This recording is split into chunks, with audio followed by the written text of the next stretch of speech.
Сәлеметсіздер, мен 5-ші сынып оқушылары. Бүгінгі видеода Excel оқулығының Students бүгін талқылайтын боламыз. Видеоны көріп бастамас бұрын каналға тіркеліп кетеміз. Бізде жаңадан тақырып бастаған болатынбыз, яғни модуль 3, модуль 3 values тақырыбы 35-36 беттерді түсіндіремін. Ендеше сабақты бастаймыз. Exercise 3, use the pictures and the text to present the Flintstones and the Rubbles to the class. Яғни бұл жерде сендерге көріну үшін осылай бір бетке сиятын етіп қояйын. Жауап береміз. Fred Flintstone is tall and dark, яғни Flintstone деген отбасы бар тұғын. Сол отбасымен және де Rubbles'ты салыстырып біз сипаттама беруіміз керек. Fred Flintstone is tall and dark. He's noisy and funny. He likes eating, bowling and golf. Wilma Flintstone is Fred's wife. She has got red hair. She is serious, likes housework. Pebbles like Whoopi is Wilma's mother. She doesn't like Fred at all. Pebbles Flintstone is Fred and Wilma's daughter. She has got red hair. She is cute and clever. Barney Rubble is short with fair hair. He is quiet and a bit silly. He can play the piano and the drums. Betty Rubble is Barney's wife. She is kind and calm and like to help people. Bam Bam is Barney and Betty's son. He has got fair hair. He is very strong and he helps around the house. Жазып аламыз оқушылар. Келесі бізде 4-ші жаттығу character adjectives дейді. Яғни мінезге байланысты сын есімдерді үйренетін боламыз. Listen and repeat. Тыңда және қайтала дейді. Find the opposites. Қарама-қарсы сөздерді бір-бірімен тап дейді. Қарама-қарсы сәйкестендіріп. Check with your partner. Досыңдыкімен тексер дейді. Ендеше бастаймыз. Бірінші funny. Көңілді. Оның қарама-қарсы сөз serious болады. Өте байсалды, quiet, тыныш, noisy, өте шумный адам. Strong and weak, clever, silly, polite and rude болады. Яғни осы мысалдарды жазып аламыз. Келесі бізде 5-ші жаттығу exercise 5 complete the sentences. Бос орындарды толықтыр дейді сөйлемдерді. Яғни мына сөздер арқылы rude, weak, clever, quiet, ugly and hard working. Бастаймыз. Бірінші Fred isn't quiet, he is very noisy. Fred ол тыныш адам емес, яғни ол өте шустрый адам дейді. Wilma isn't lazy. Wilma ол жалқау емес. She is hard working. Ол өте еңбекшіл адам дейді. Pebbles isn't ugly. She is beautiful. Pebbles ол өте Pebbles түрі әдемі емес адам емес дейді. Ол өте әдемі дейді. Barney isn't clever. He is a bit silly. Barney ол ақылды емес, ол сәл ақмақтау дейді. Bam Bam isn't weak. He is very strong. Betty isn't rude. She is polite. Яғни осы сөздерді жазып аламыз. Келесі 6-ші жаттығу exercise 6. Use the adjectives to make sentences about your family and your friends. Mime the adjective. Your partner finds the adjective. Яғни бұл жерде отбасыңа қатысты 1-2 адамды алып, соны сипаттап жаз дейді. My dad is very, яғни мысал келтірген, very funny дейді. My brother is very silly, and mime silly болады. My mom is very quiet, mime's quiet.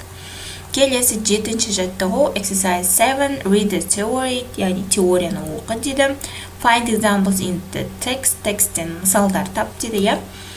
Ендеше оқимыз. Adjectives go before nouns, but after the verb to be. Яғни сын есімдер зат есімнен бұрын келеді дейді, бірақ зат есімнен кейін келсе ол to be етістігіне айналады дейді. Jane is a polite girl. Jane's polite болады. We can use very to give emphasis to the adjective. Яғни мысал келтіреміз. Fred Flintstone is tall. She is very modern. яғни тексттен табуымыз керек. She is very cute, he is quiet and silly, she is kind and calm. Келесі 8-ші жаттығу exercise 8 write in the correct order.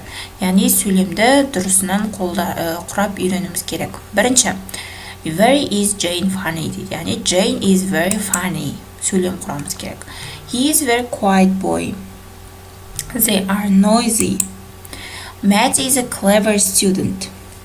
Steve and Mary are very serious. Келесі 9-ші жаттығу listen to Peter talking about his family.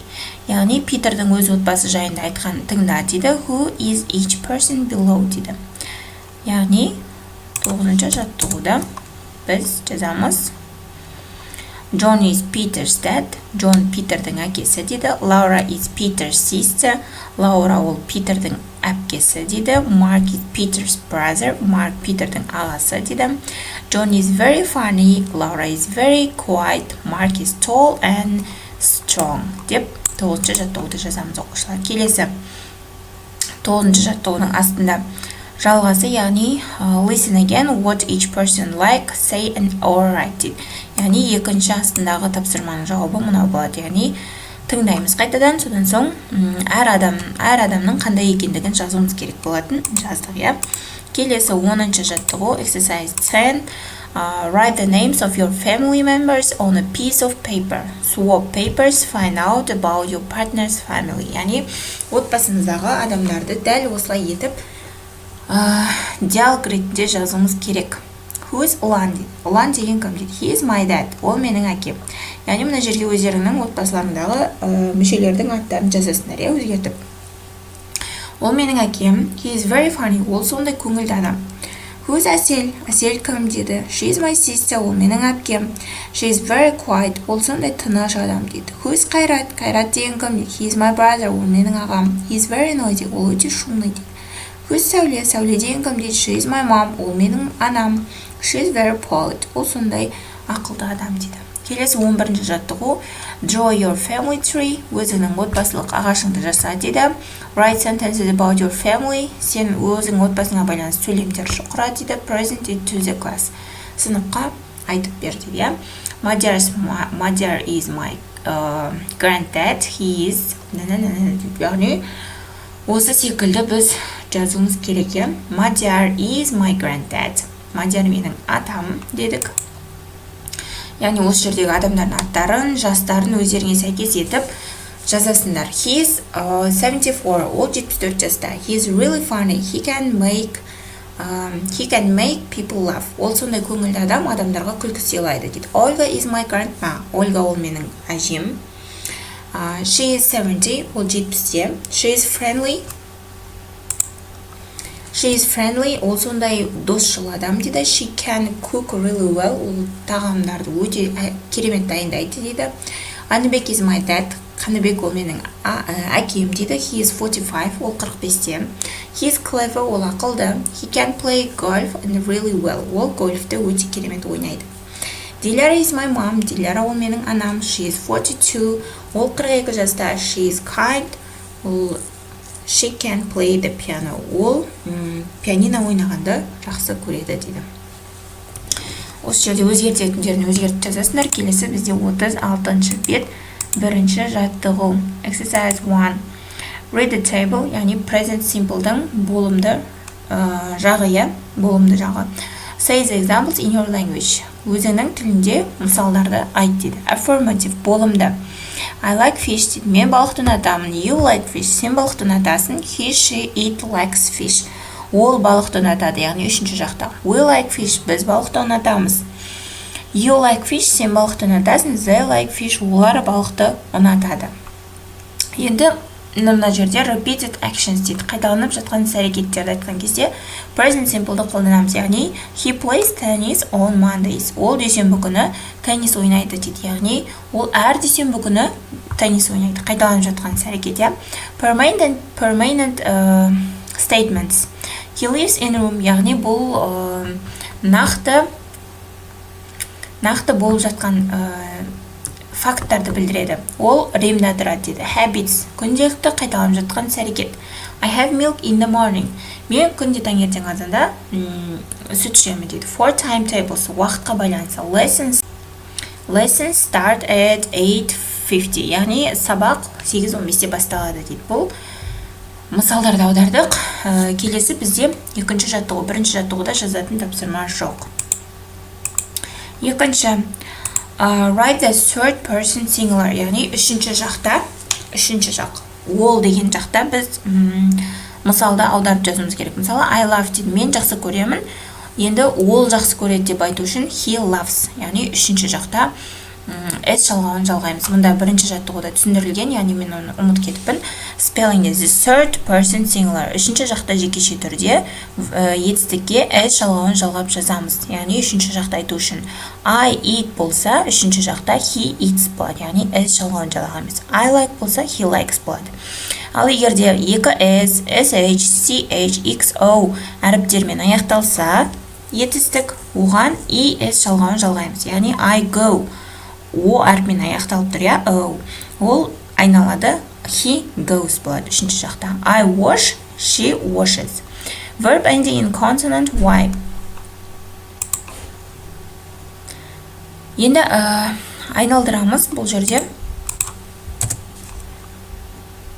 Екіншісі, I live болса, he lives. He watches, he runs, he says, he works, he goes, he washes болады. Үшінші жаққа аударған кезде. Келесі үшінші тапсырма, exercise 3. Look at the picture, суретке қара дейді. What does Kevin do in the morning, afternoon and in the evening? Яғни Kevin таңертең, түсте, кешке немен айналысады, соны сөйлем ретінде жазуымыз керек. Ендеше бастаймыз. In the morning. Бірінші ол ұйқыдан тұрады. Екінші таңғы асын ішеді, одан соң мектепке барады. Келесі түскі асын ішеді, одан соң сабақтарын орындайды. Келесі спортпен айналысады, одан компьютер ойнайды, достарымен кездеседі. Содан соң кешкі асын ішіп, теледидар көріп ұйқыға жатады. Енді осыны ағылшынша жазуымыз керек. Kevin has breakfast in the morning. Kevin goes to the school in the morning. Kevin has lunch in the afternoon. Kevin does his homework in the afternoon. Kevin goes to the gym in the afternoon. Kevin plays computer games in the afternoon. Kevin meets his friends in the afternoon.